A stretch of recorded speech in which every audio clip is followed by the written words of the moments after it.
Today, let's make chocolate bread, homemade chocolate bread. First, we sieve our flour. It is important to sieve the flour so we don't get lumps in our dough or foreign objects in our bread. Bread making is an art. In fact, the entire process of food making and food production is art. Food is art. I add additional ingredients to the flour: cocoa powder, sugar, salt, egg. There'll be melted butter. And I finally give it a good kneading. This is a very simple bread made with minimal ingredients.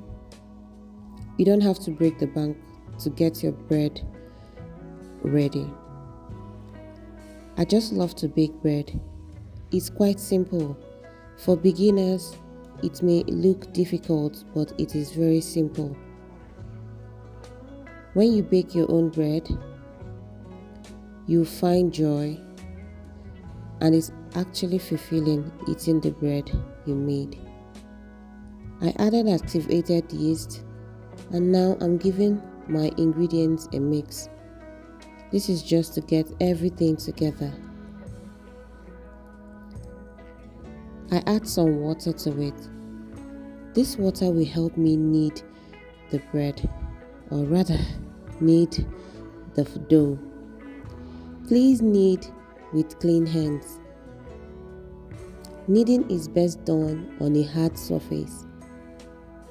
But for the purpose of this video production, I'll be kneading in a bowl, just so I don't have to carry the camera around. I'll contaminate the dough while touching the camera or other non-cooking items. So I'm just kneading to show you how it is done. Kneading takes 10 to 15 minutes. And I would say, depending on your strength, kneading can take various amounts of time. If you're slow, you take a longer time. But if you're quite energetic and fast, it will take a shorter time. I just love to knead for 10 minutes, sometimes 8, depending.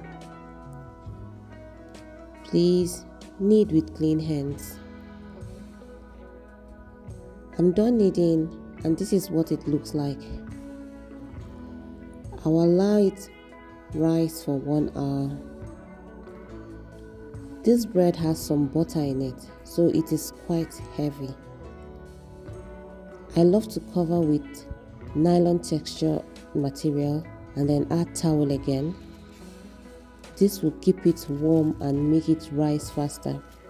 If you're in a cold kitchen or cold environment, kneading may take a longer time, so you can devise other means to keep your dough warmer. The first rise is over, and you can see it has doubled in size. I'll go ahead and mold it to my preferred shape. It looks good. It also doubled in size. I punch it down, give it a good turn, and I start molding it to my good shape.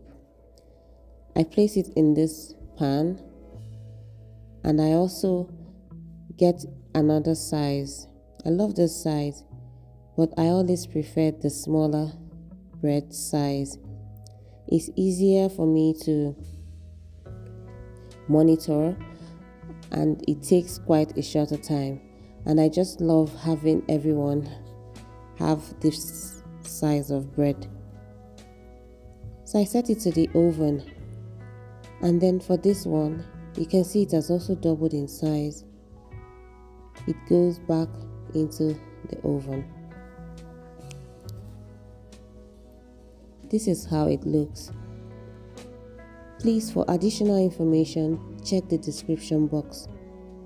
The bread is ready, and it looks lovely, but it is very hot.